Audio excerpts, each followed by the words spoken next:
the first one is that you're giving the answer as a percentage.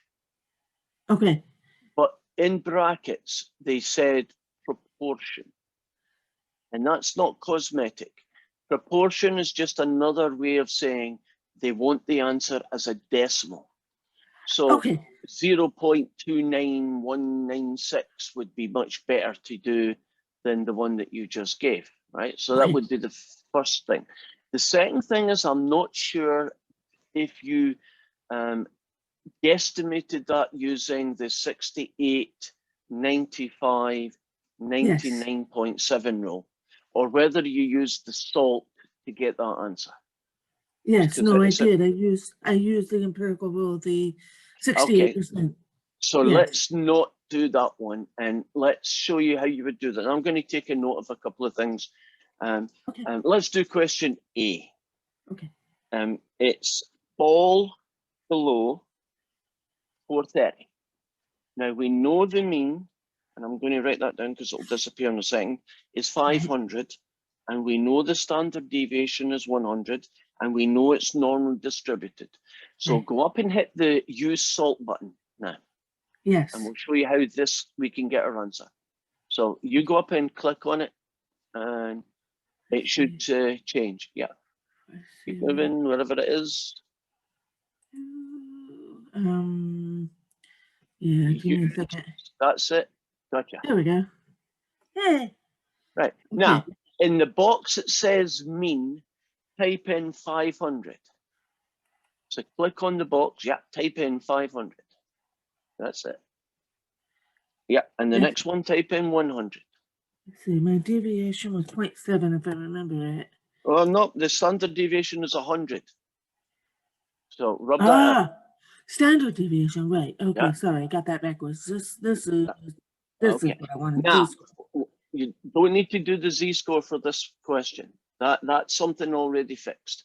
Go to the thing that says probability x less than or equal to. So you see the word probability, the box right underneath it. This? Yeah, that one there. And rub that 335 out and replace it by the question, which was 430. So take that 335, click on the box and delete it all and replace it by 430. Okay, so that's the one. And delete it with what? I mean, and now type in 430, 430. The captioning came across really badly. Oh, 430. 430? Yes. Okay, so where do we get that number? In the question A, it said what proportion fell below 430. So they're telling me I want to know the probability of something being less than 430. Okay, great. And you see that 24196 thing at the bottom? Yes, I know this line's out. That's the answer.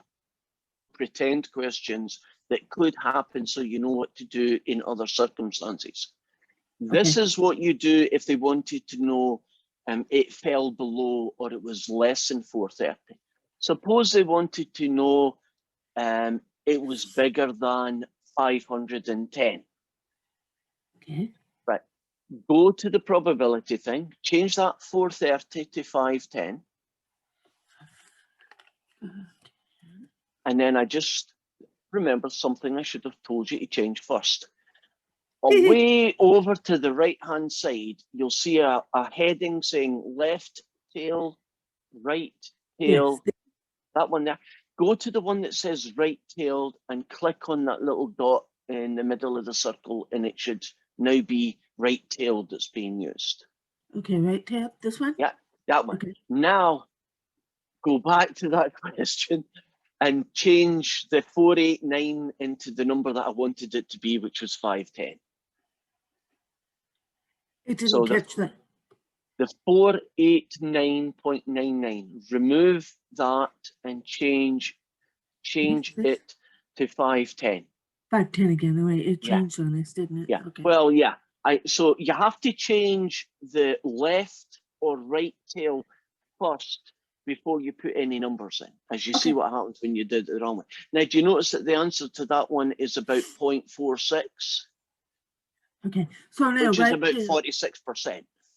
Okay. So the right tail now, that's because we're looking for scores above the mean? Correct. Yes. Yep. Okay. That makes And sense. or above whatever number it is they give you. Left Right. tail is for below. Now, there's one last version. Sometimes you get what's the proportion between two numbers, right? Between two numbers, like between, I don't know, 490 and 510, right? Okay. So go to the top right-hand corner again and choose the one that says between, the furthest to the right, the between one. Okay. So let's see my pictures. There we go. All of your pretty faces were in the way that I had to move them. Oh, well, thank you for saying pretty. That was nice of you. I don't know how to make that picture of me go away. Well, yeah, my ego has improved immensely. That was good. Yeah. We can now go over to the probability. Okay. And can you see that it's now set up with two boxes?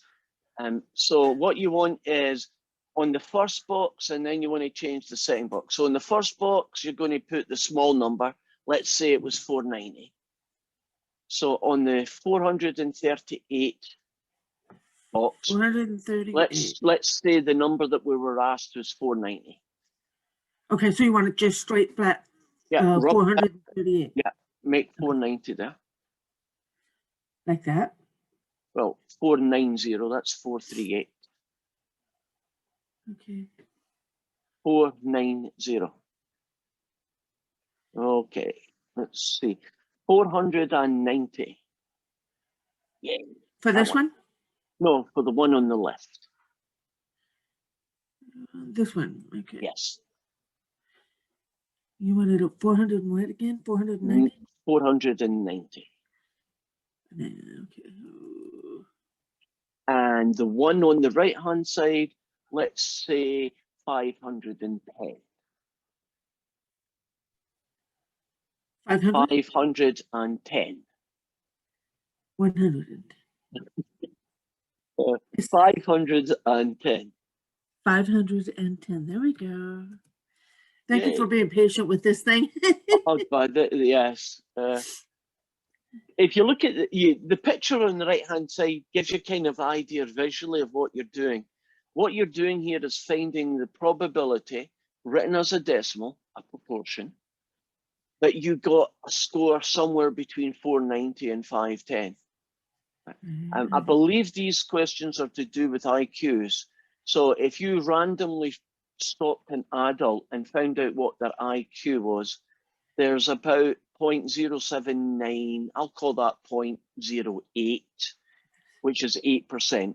So there's an 8% chance that that particular person that you randomly stopped has an IQ between 490 and 510. Okay. You can use this now because it's much more accurate, and it allows you to get really good detailed answers. If you try to do the 68, 95, 99.7 method, it's okay when it's bang on 68, bang on 95, and bang on 99.7. But if it's anything between those ranges, you're really guessing more than you're calculating. Right. Yeah, I think I could see that when I was looking at the information that I had as far as like the Z-scores. It was, one of them was like 2.5. And so that really throws it, in between the parameters for the percentages and the empirical rule. Right. And I wasn't quite sure what to do with you it. could average it out, but if you did average it out and then you did it the way we've just done, you'll see that the differences. Yes. And the way that we've just done is actually the more accurate one. The other one is like, well, if I had to guess, because I don't have a computer with me, I'd guess that number, right? But the empirical rule is not really designed for very specific questions like these. Right.